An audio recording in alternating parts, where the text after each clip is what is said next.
everyone, welcome back to Soundria Job Information.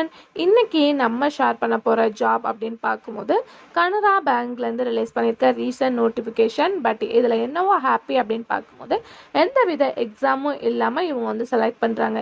Exam இல்லாமல் அப்படி என்ன பொசிஷன் அப்படின்னு கேட்கும்போது வந்து பேங்க்கில் செக்ரட்டரி. ஸோ செக்ரட்டரி போஸ்ட்டுக்கு தான் இப்போ ஒரு ரீசன்ட் அப்டேட் வந்து ஷேர் பண்ணியிருக்காங்க. ஸோ ஒன் பை ஒன் என்ன அப்படின்றத பார்க்கலாம். இந்த செக்ரட்டரி போஸ்ட்டுக்கு குவாலிஃபிகேஷன் அப்படின்னு பார்க்கும்போது பிகாம் படிச்சிருக்கணும்னு சொல்லியிருக்காங்க.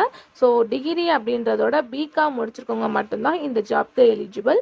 ஸோ ஏஜ் அப்படின்னு பார்க்கும்போது அதிகபட்சமாக 28க்குள்ளே இருக்கணும், மேக்ஸிமம் 28 இருக்கணும் அப்படின்னு சொல்லியிருக்காங்க. ஏஜ் ரிலாக்ஸேஷன் எதுவுமே வந்து கொடுக்கல.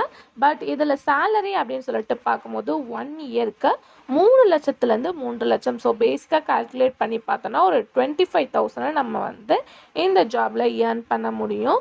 ஸோ அதுக்கு ஆஃப்டர் பார்க்கும்போது செக்ரட்டரினா கொஞ்சம் ஹை போஸ்ட் தான். ஸோ அதனால கண்டிப்பாக வந்து கம்ப்யூட்டர் பேசிக் தெரிஞ்சிருக்கணும் அப்படின்னு சொல்லியிருக்காங்க. இன்க்ளூடிங் மஸ்ட்டாக வந்து பிகாம் மட்டும் இல்லாமல் கம்ப்யூட்டர் நாலேஜ் தெரிஞ்சிருக்கணும் அப்படின்றத அவங்க ஸ்ட்ரிக்டாக சொல்லியிருக்காங்க.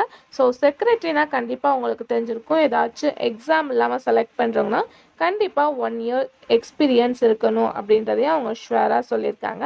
ஸோ அப்ளை பண்ண போகிற மெத்தட் அப்படின்னு சொல்லிட்டு பார்க்கும்போது ஆஃப்லைனில் தான் நம்ம வந்து அப்ளை பண்ண போகிறோம். அது சென்ட் பண்ண ஆஃப்டர் பார்க்கும்போது இமெயில் ஆர் கால் பண்ணி நமக்கு வந்து மெசேஜ் வந்து சென்ட் பண்ணுவாங்க.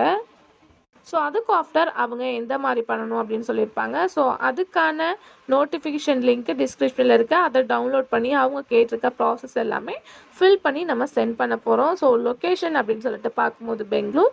ஸோ கண்டிப்பாக எலிஜிபிளாக இருக்கவங்க ட்ரை பண்ணுங்கள். ஸோ இது ஒரு கண்டிப்பாக ஆல்ரெடி ஜாபில் ஒர்க் பண்ணிட்டு இருந்தவங்களுக்கு ஒரு சூப்பரான ஆப்பர்ச்சுனிட்டியாக இருக்க முடியும். ஏன்னா வந்து சேலரியும் கொஞ்சம் ஹையாக தான் இருக்குது.